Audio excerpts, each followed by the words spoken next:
This segment of Founders and Visionaries is brought to you by the Avalon Group.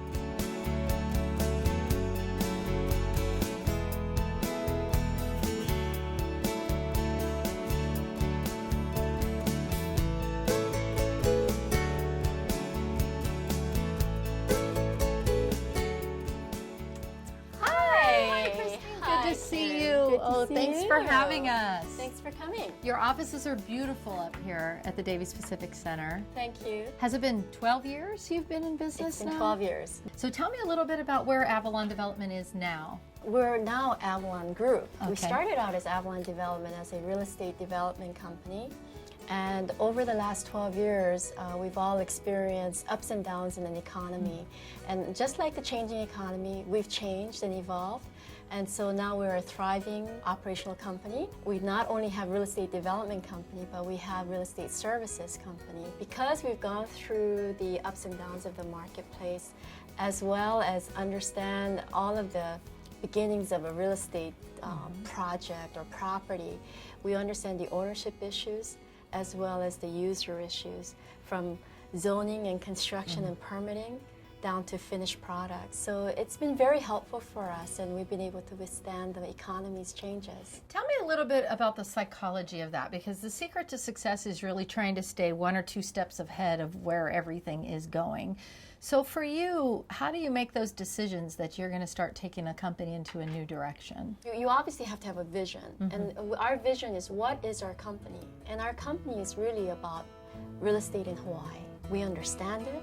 We have touched it, we have built it, we have developed it, we have finished it, we've leased it, used it. The farther you stay away from the local origins, the understanding of that philosophy becomes further and further away. When you're tied to the land and the real estate, it's about the community. And now I've seen that our next generation of leaders, our company, they're stepping up and they're funding all of our philanthropic activities of our company. So yes. How do you decide what you're going to get involved in or with in the community? It's all about the need and where we can make the most impact. As we are experts in real estate, I give back to areas where people need real estate services, and so we do a lot of pro bono work in the community. Oh, that's wonderful. Well, let's go back a little bit to your childhood and talk to us briefly about your evolution from a child to this point. America is full of people who have made it from immigrant parents, and I am a first generation, I think what they call the 1.5 generation, in the sense that I came here when I was relatively young, didn't speak a lot of English, lost one of my parents at a very young age, and my mother with just 5 children, very limited education and English skills, was able to raise us, and each one of us have become successful in our own way. That, I think, may have made me a better person and appreciate a lot more of what I have. At a time when you were really thriving and succeeding, this was still very much a male-dominated profession. And what sort of challenges did that present for you? We can all lament, well, boy, I'm the only woman and everyone's picking on me, to the point of, well, I am different, and I need to prove myself, and I'll work harder and show them what I'm all about. And that's the perspective that I've taken, and that's the perspective that my team emulates now. So and plus you look way better in a hard hat.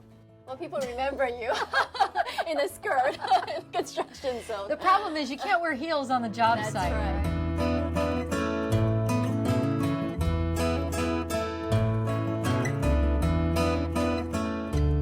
What advice would you have for other female executives who maybe haven't achieved the levels that you have but are still working their way up their corporate ladders? The biggest thing that I can remind people is that you just can't have it all. You have to make a choice, but with the choices that they make, be happy with it.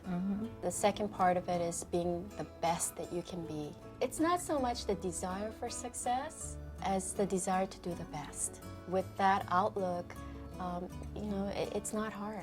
Is it a 24-hour-a-day Not so process? much. I have a 3-year-old, so I Yeah. used to be thinking 24/7, but I found balance in life through having a family. And I'm actually understanding that it makes a better business person and you can make better business decisions. Let's talk, because I'm fascinated by this. I am also a mother. I have 2 small children.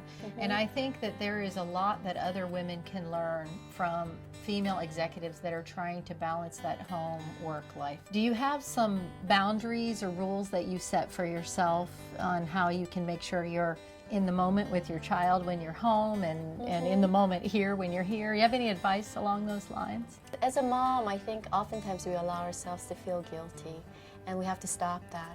No, we just can't be everything. The famous thing, I wonder how she does it all. Well, we don't do it all. There's certain boundaries that we have to set. As a woman, we have to carve out time for ourselves. We have to ask for help. And we have to say there's certain things that we just can't do at this time. I'm always the mom that shows up at their classroom going, today was my day for cupcakes. I'll be right back. I'm trying to keep it all together, but it is hard. Going back a little bit to how you've been able to successfully change to meet the needs, because you said in the economic downturn, you folks actually thrived, right? Well, it was a change, but when you have a team who's ready and willing to sacrifice to make sure that our company survives. I mean, that's one of the reasons why I didn't want to name my company Christine Camp Company. I named it Avalon Development, Avalon Group, because I wanted to make sure that there were next generation of leaders who would take it to the next level. When you have a team who's committed and dedicated and talented and smarter than you could ever be, then you have the ingredients for success. Well, maybe you don't want to share this with your competition, but what do you see looking forward? Well, looking forward, we can look at, glass is half empty or glass is half full. But again, I always say Hawaii has limited land, limited real estate opportunities, and therefore, no matter where the property is, it's just a matter of time before things get better. I don't think that anything is worth winning or worth achieving unless you've made some sacrifices. For everything that we've gained, each one of us have sacrificed something, and I believe that I've sacrificed a lot of hard work and dedication, and a lot of missed fun times perhaps. But when I look back, every minute that I spent achieving what I have has been very meaningful, because it was meaningful to me, because I've done my best.